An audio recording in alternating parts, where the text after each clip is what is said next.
Joey Gabanala.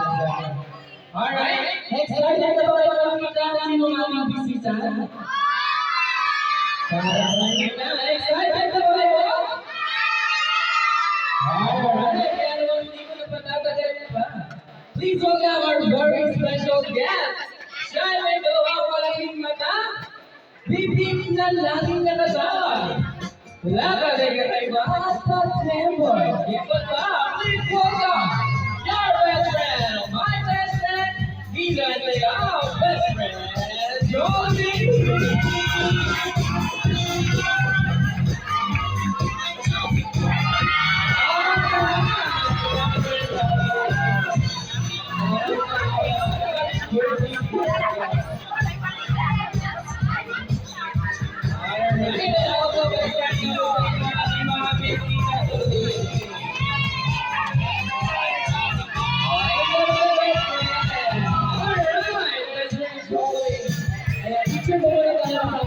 Alright,